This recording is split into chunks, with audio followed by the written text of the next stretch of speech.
Hello, everybody, and welcome to Taking Control, the ADHD podcast on True Story FM. I'm Pete Wright, and I'm here with Nikki Kinzer. Hello, everyone. Hello, Pete Wright.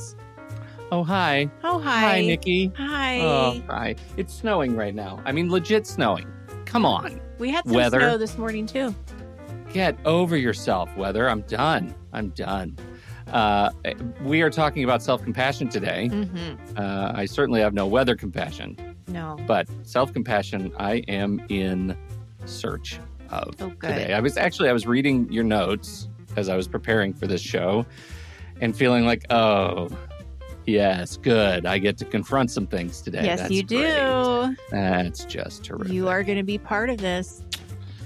It's good stuff. And I think, as always, if it's a skill I haven't yet learned, it's not for lack of trying over the last, 12 years we've been doing this show, 13 years, something like that. And it's possibly one of the most important skill we can learn for ourselves. Absolutely. With ADHD. So here we go. Before we dig in, though, head over to Take Control ADHD. Get to know us a little bit better. You can listen to the show right there on the website or subscribe to the mailing list, and we will send you an email each time a new episode is released. You can connect with us on Facebook or Instagram or Pinterest at Take Control ADHD.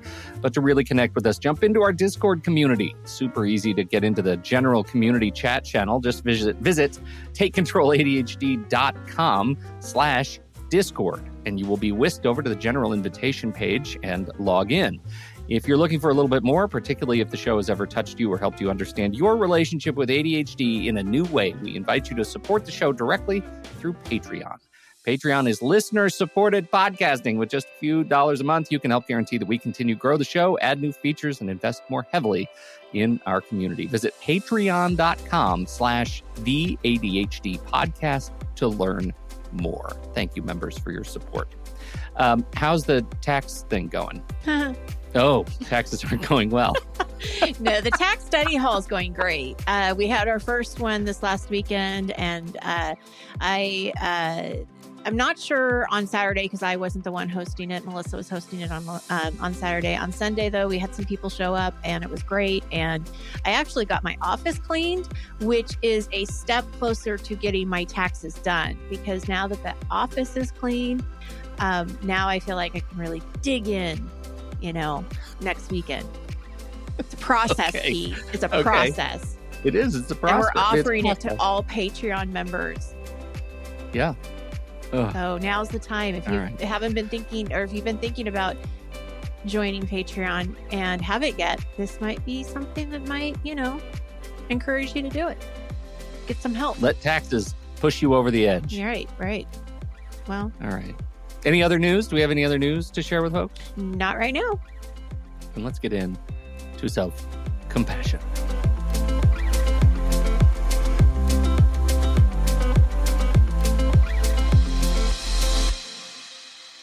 All right, Nikki, this is actually a kickoff to a whole series of self-compassion. Whole series. I'm so excited. This is a good one. Oh, my goodness. All right. So where did this come from? It came from a couple of different avenues, but essentially I'm going to say it came from a client that I was working with, and she and I were working on some coaching stuff. And then she was also working with a therapist around some self-compassion things. And she had shared a book with me that her therapist had actually recommended, and it's called the Mindful Self-Compassion Workbook, a proven way to accept yourself, build inner strength, and thrive. And, I've had the book, this isn't going to be any surprise. I've had the book for a while and have not dug into it. Like, it just sits on my desk. And, but then when we decided to do this, series, I thought, well, what a great way to kick it off before we get our guests to come on and talk about their takes on self-compassion, to dig into this book with you a little bit, Pete. I'm looking forward to it. I should say I have not read the book, and I have submitted my hold on the book through Libby, and I am on a wait. So I will probably get the book well after we finish this series. That's okay. That's my current run with Libby. So I'm excited to learn what you have learned and have you share these insights and Yeah. poke me, I guess. Absolutely. And, I titled this show Why Self Compassion is Necessary When Living with ADHD because I think it is such an important subject because there is such a huge lack of self compassion with a lot of the people that I work with and have talked to. And when something goes wrong, I will hear from my clients that they immediately blame themselves, and I see this in the simplest thing. Like, for example, I may make a mistake and maybe I didn't send an email to a client. I was going to send them a worksheet or something and I forgot to send it. They immediately think they didn't get it and got lost, Yeah. or they'll think that I don't know, they put the blame on themselves. And it happens so quickly. Like, it doesn't even, there's no Yeah. pause. It's just immediately your fault and no Yeah. grace and very harsh internal conversation and shame around being, I'm a bad person. You relate Yeah. to that? Well, yeah. I mean, I like you say it as if it's like, I don't know. I don't want to say you're saying it as if it's a surprise, but I imagine people who don't have that experience think that that would be a surprise. Why are you so mean to yourself? But Yes. I don't, that's not a surprise to me. That's like 8 a.m. Monday morning. Let me find it will take me, no, I'm a bloodhound for like sniffing out reasons to be To be hard on mean, myself. yeah. Yeah. Well, and I think that you have a good point. It isn't a surprise for our listeners because they're dealing with it every single day. Like, this Yeah. isn't something that, oh, I really made a mistake and I feel bad about. Like, these are things that you're feeling all the time, every day, that you're dealing with and battling Yeah. with. And Right. and so it's tough. And I think that ADHDers are very hard on themselves. And then we have this RSD that kicks in, and you can easily go down a very dark spiral. And just to remind people what RSD is, it's the rejection sensitivity dysphoria. We had an excellent podcast with Dr. Dotson who explained this. But essentially, it's being very sensitive to what other people think or say about you. Yeah. So any kind of feedback, whether it's, constructive or not, you take it very personally. Hmm. And the episodes of RSD can be really intense, but they do pass. So when we've talked about RSD in the past in our show, we talk about that they do pass. You will get through it. Um, I strongly believe that with self compassion, you're going to get through it much quicker. And that's why self compassion is so critical for ADHDers, because it is a way to cope with RSD and limiting beliefs that you have about yourself. It's a healthy way that serves you rather than beating yourself up and continuing this path of shame. And it actually will do more for your motivation if you're supporting yourself versus beating yourself up. And I want to share an example from the TED Talk. Okay. So the Like, book, you want me to play a clip in the TED Talk of the TED Talk? you don't have to. I'll just explain it because I have my own Okay. spin on it. Sure. So one of the authors, Kristen Neff, has a TEDx talk, and we'll put the notes in the show, or the link to the show notes, because it's really good. And she explains how the son comes home with an F, and the parent responds with anger, right? Like, "Ugh, why? Mhm. How did you do this? You should have done this. You can do better than this. I'm so ashamed of you. Like, you're a bad person because you got this F." So Mhm. the son, teenage son, is already dealing with his own criticism, and now he hears it from his parent, right? So now it's Mhm. like double down because he feels like complete poo poo. Mhm. And his motivation of doing anything different or better is pretty low because he's still beating himself up. Why try? Like, I'm going to fail Mhm. again. I just keep failing. So her example is, now let's say that the parent responds with compassion. So now the parent is saying, I know this is disappointing. How can I help you? how can I support you right now? Mhm. Oh, way different feel. Because Yeah. now the son doesn't have to sit in his own shame. He can be disappointed because yes, this is a feeling that's not going to go away. Like it sucks that you got this F. Like Mhm. that hurts. Mhm. But with the support of the parent, he might now want to figure out what to do to get a different outcome in the future. He doesn't want to give up. Yeah. He wants to Yeah. keep trying. I think where that hmm, where that example strikes me, and where I find it difficult, and frankly, where I find it difficult to sort of challenge that, or push that muscle, even when dealing with my own son, right? Right. Who lives Absolutely. with this stuff, right? Is that it is so natural to live in this space of self of lack of self-compassion, of loathing, of like, you are so convinced, it is so natural, it's effortless. That's really it. It is effortless to be hard on yourself, Hmm. right? It's very difficult. It is like a high calorie burn uh, uh, struggle to be easy on yourself. And so that's what I'm looking for in not just in this discussion, but in this week, is what is it that we can do to make it easier and more instinctive over time, like to build new habits that are positive towards self-compassion, that actually help you break the calcification of you know self disrespect Right. Right. in the process. Does that make It sense? makes Because a that's lot that's of where I'm sense stuck. because what it is, Pete, it's practice.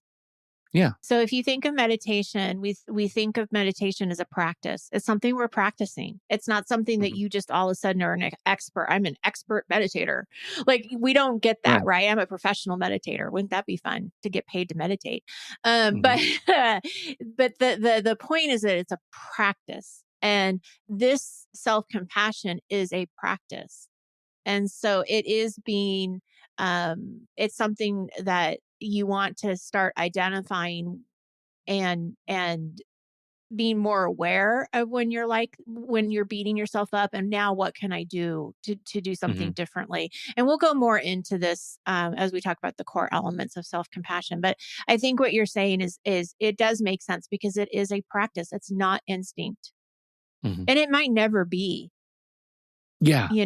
and maybe when you're in the middle of the RSD spiral and you're feeling those intense feelings, you may not get to the point of, oh, maybe I should be a little nicer to myself, until you get to that point yourself on your own. Like we don't know what that Yeah. looks like. Well, that's of course, a great point. And the challenge is, um, you want to build the muscle so that it expands and contracts before the RSD. So you recognize when you're going into, either RSD or self-loathing or whatever, so that you can catch it. You can put the tools in place immediately before, because once you're in a down cycle, Hmm. it's very difficult to see that you're in a down cycle. You just feel bad, right? Right. And so I think that's the real trick. Once you have practiced so diligently to recognize your faults more clearly than your gifts, then it becomes, you become blind to your gifts in a down cycle. Right. And then depression and Yeah, anxiety and all right, of these things that, hold us back. It's right, not a healthy place, right? It's an right. icky place. It doesn't feel good. So we Yeah, want and it's like we like, there are so many words. I'm struggling for words because there are so many words for it. right. Like, and the words that I live with: ADHD, anxiety, depression. Like, those are the things. Those are the words that describe this. But it could be any one of them at any given time. That Absolutely. right. Yeah, So, absolutely. and if you're not recognizing, if you can't see it, if you're blind to it, then how do you even know how to talk about it? Right. Right. Yeah. So, in the book, the definition of self compassion, they say that self compassion involves treating yourself the way you would treat a friend who is having a hard time, even if your friend blew it or is feeling inadequate or is just facing a tough challenge. Self compassion is a practice in which we learn to be a good friend to ourselves when we need it most. to become an inner ally rather than an inner enemy. Yes. So, Yeah. Pete, do This is you treat yeah. yourself the way you would treat a friend? No. No. No. I'm a uh, pardon my French, I'm a dick. Yeah, exactly. Right? Yeah. Yeah. It's very challenging. I think that is a really challenging thing. And we've talked about that. I mean, we've talked about that phrase on the show before, right? You've got to treat yourself as you would treat a dear friend. And I I think that is this is the thing that I know cognitively. Of course, I know I need to be kinder to myself. But Mhm. when I'm alone in this office and I feel like I'm missing missing a deadline or not able to produce creative work to the standard that I've set myself, then it's incredibly challenging to Mhm. sit back and say, "Oh, right, I need to I need to be gentle. I Right. need to be gentle with myself." That's And going we're to gonna move me out of the practice funk this because I have some more. scenarios here Oh that we're gonna no. practice. But before I get to the scenarios, I wanna talk about the 3 core elements to self-compassion. And again, this is all coming from the book, the Mindful Self-Compassion Workbook. Hmm. But they go on to explain that there's these 3 core elements. And the first one is self-kindness. So rather than being critical when making a mistake, we are supportive and encouraging. Perfect example was the bringing home an F, right? Hmm. Instead of attacking and berating ourselves, we offer ourselves warmth and unconditional acceptance. Big one there with ADHD, Hmm. because a big part of navigating ADHD is accepting that this is what's happening, that it's the ADHD and not you. You're not a bad Yeah. person. Right. Common humanity, a sense of human interconnectedness is central to self compassion. All humans are flawed. We all fail. We make mistakes and experience hardship. Self compassion honors the unavoidable fact that life entails suffering for everyone without exception. And Okay. you're not isolated. Yeah. I have to comment on this one, and I know you have some more in this group, Yes. but this is the one that jumps out at me because when I am in one of these, and I'll call them stealing from James Ochoa, dear friend of Storm. the show, the storm. Um, it's not just that I'm treating myself poorly; it's that I have a script that I'm constantly fighting to rewrite. Every decade that I have been an adult, that says not only am I a bad person for not being able to deliver, I don't deserve goodness because of it. Right. And I'm saying goodness is a big italics word that could mean anything. Like, of course, I'm not doing well. Therefore, I don't deserve success. Therefore, I don't deserve, like, what I, I can't even conceive of a universe in which I would treat anyone else with that kind of language that I carry around in my Right. head that I'm constantly beating back with a stick. So there And you go. that's what we have to start really being aware of and challenging, Yeah. because it's not Yeah. true. It's just simply not true. You may feel that way, and the feelings are strong and they hurt. And we'll go into Hmm. mindfulness in just a minute. That's the other core element. But with the common humanity, I think with the ADHD, this is really important in the respect of having community and having a space where other ADHDers can talk to each other, and get that they're not isolated. They're not alone. They're not the only one that may be struggling with getting to work on time, or how Right. hard it is to, work a calendar or to finish a project or a task. So I think that this is where that the common humanity to me is about connection and community and knowing that you're not alone and that no one's perfect, because this is the other thing that I see with ADHDers. It's very easy to compare yourself to other people, especially other Oh, yeah. ADHDers. Well, they look Yeah. like they For have it all sure. together. And it's so interesting because I'll talk to clients and they'll say, well, it takes me so much longer to do this. And I'm like, but who are you comparing yourself to? Yeah. And then they don't have an Probably the answer. latest YouTube channel Right. on ADHD, They right? just feel like it's taking them longer, but Yeah. there's Yeah. actually no truth in that, because they really don't have anybody else to compare to, because no one else does their job exactly the way that they do their job. I Right. guess it'd be different if you're in a factory and you guys have to have like so many, things that have to go out and you have 10 things that go out and everybody else has 30. Maybe that's more factual, but Hmm. life typically doesn't work that way. And so it's just something to also think about with how you're comparing yourself with others and what's going on there.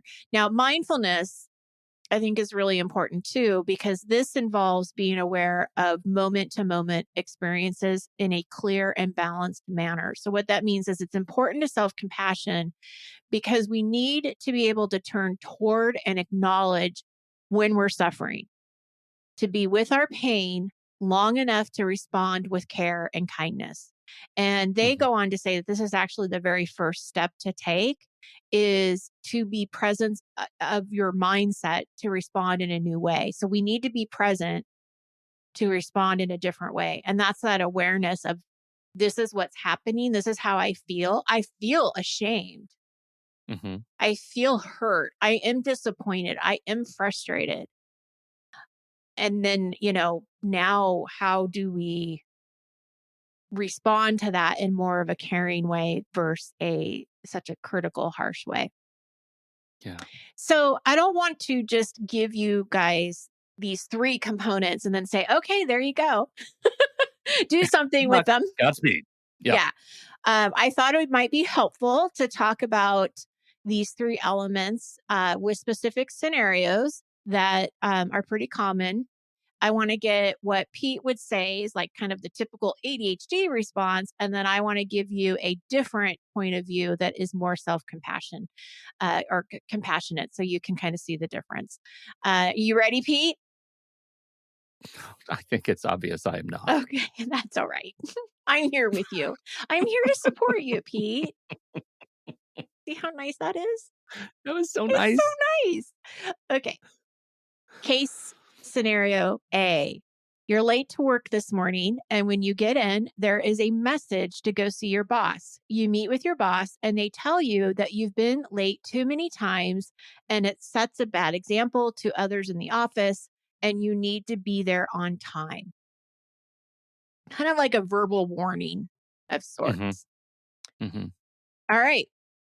So you've got this information now. Pete leaves the office. What does Pete think?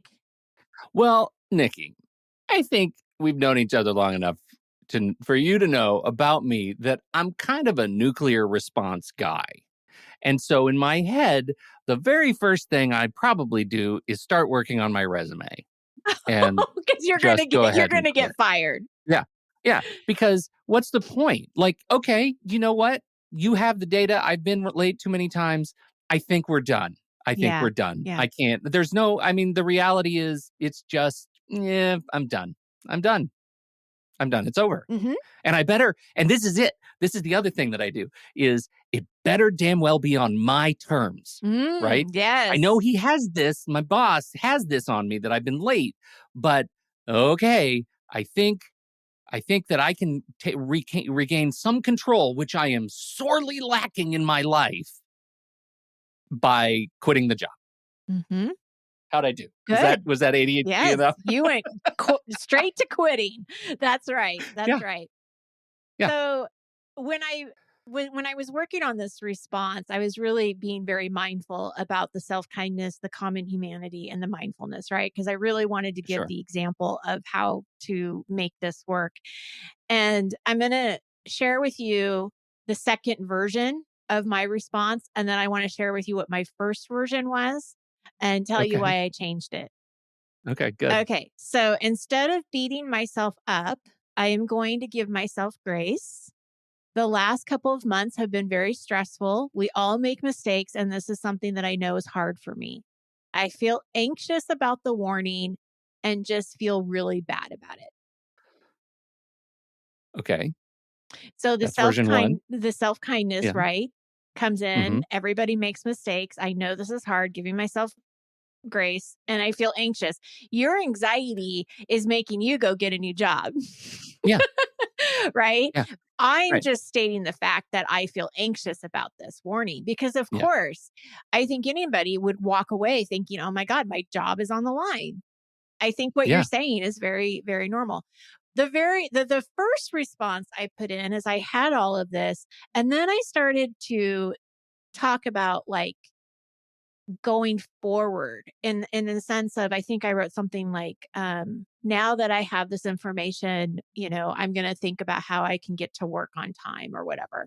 Like, I was trying Mhm. to put this like action step around moving forward. Yeah. And then I deleted it because I thought, no, this isn't about, That's not the point. that's not the point. Yeah. Yeah. So I just want people to see, like, if that's where you go, like, you might have to re-edit yourself. Because I Yeah. did, because I really, and I did it with both scenarios. I did it with this one and the next one that we're gonna talk about, where I almost was like, "Okay, here's how to, make this better, or how I'm gonna learn from this." But that's not what this is about. This is just Yeah. about self-compassion and giving yourself grace that, yes, you've been late, but things have also been stressful for you, and you recognize that. Yeah. Yeah. Yeah. For sure. Okay, case scenario B. Oh, this is a good Okay. one. This may or Well, may not have been a personal example. I don't know. My husband is outstanding. listening, maybe. You promised your spouse you would finish painting the bathroom, and it's been 6 months since you promised, and the two of you got into a fight about it today. Pete, what do you think? What's the ADHD response to that, you think? Well, now if I'm going with the example of my first case response, then we should probably just get a Right. divorce and burn Yes. burn the Or house sell the house to or something, timbers. right? Like, it's Yeah. never gonna get Right, done. right. Yeah. I'll say what it actually is I would probably come up with all kinds of defenses for my inadequacy and then stop talking. And I would go And shut into a down. deep, deep funk, and there would still be no action on the bathroom. Right. Uh, I guess the other side of it, which may or may not have happened in my own life, is I would go I can become like alpha home guy and do a really crappy job of it, but I would paint it, right? Right. I would just get it done. See, you wanted it done, now it's done. Right. Right. It would be either or. But in doing that, I would do it. I would be triggered. I would do it until the job was done, and I wouldn't eat or sleep. And I would probably poison myself with fumes because I wouldn't take basic precautions. And maybe that is the story of my master bedroom. Right. Okay. So again, keeping in mind the three components, self-kindness, self-kindness, common humanity, and mindfulness. I know I keep meaning to get to it. It's important to me to get done. I understand the frustration because I feel it too. I Hmm. honestly am not doing it to make anyone mad. One of the challenges I have with ADHD is starting and finishing projects. I know I'm not alone in this because I've heard other people talk about it. I'm upset and I'm overwhelmed. Yeah. Now, granted, I that's a think lot of words that may not be going into your head. I probably could edit yes. that again. But I think that the point is that, yes, I'm feeling frustrated too. I get that why that would make someone mad. This is a challenge. It's an ADHD challenge. Like, let's say what it Hmm. is. And, you're overwhelmed. You're upset. You're overwhelmed. I think the challenge with this scenario for me is it goes back to what we started talking about earlier on, which is figuring out how to catch the storm immediately before it Right. happens. Like in this case, it would be how do we approach this difficult subject before we get into a fight? Yeah. And some of this deals with being in a clear communicative partnership Yes. and knowing that if you don't live with ADHD, like approaching your partner and saying, "Hey, can we talk about the bathroom? Because like I'd like to find some solutions to getting done before the fight starts, Hmm. right? Because it's the shame that'll trigger the fight, Hmm. right? It's that shame triggers defensiveness, triggers claws out, right? Knives out, beaks bloody. Right. And so I want to try to create a universe of understanding with my partner that they frankly need to handle me. I need to be handled a Yes. little bit. Yes. And the job will get done, but it requires a little bit of care and feeding. That's so true, Pete. And I have to tell you that this scenario happened, but my husband and I did not fight about it. We actually did Hmm. not fight about it. he came to me feeling bad that it hasn't been done. I've been And kind we of should ignoring also it. add, though, like, your husband is a former professional painter. Like, Right. he has the skills, the capabilities. Totally. He absolutely, he's very He's good very good at at painting. a Yes. thing that I am terrible at. And he Like, likes it. it He is, enjoys and he doing it. likes it. Right, Yes. right. Yeah. So But and he came to me feeling bad that it's been, we have all these different colors, like the you've painted swatches on yeah, oh the, yeah, we have swatches and we have like the ceilings all painted, but nothing else. And but I guess it's like wallpaper now. It just never bothered me. So he was the one that came to me and said, "I'm really yeah, sorry that I haven't done this." But I think yeah, you're so right on, and this is going to go into kind of this relationship communication era, right?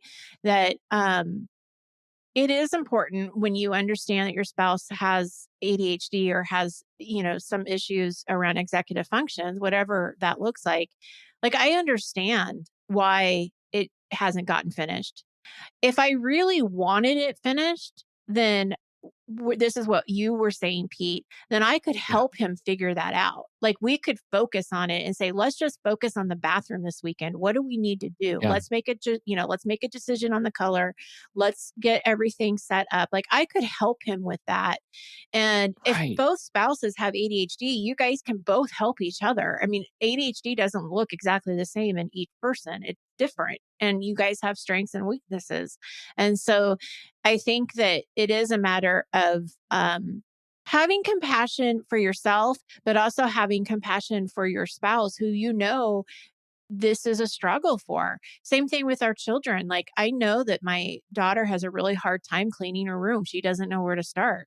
I have compassion for that. I want to help her so that she doesn't feel like Yeah. she's alone. So I think that the self compassion, if you can have it for yourself, it also flows into other people too, right? Like it can Yes. be a domino effect. Contagious. Yeah, it's Yeah. contagious for sure.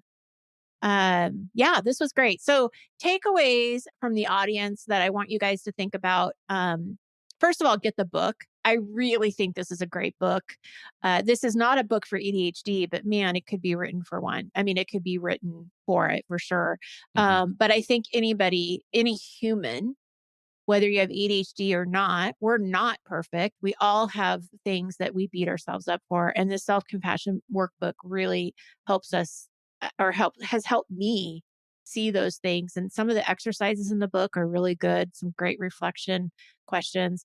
But for people to walk away, yes, get the book, identify when an RSD uh, storm is happening. You're in it when you're in it.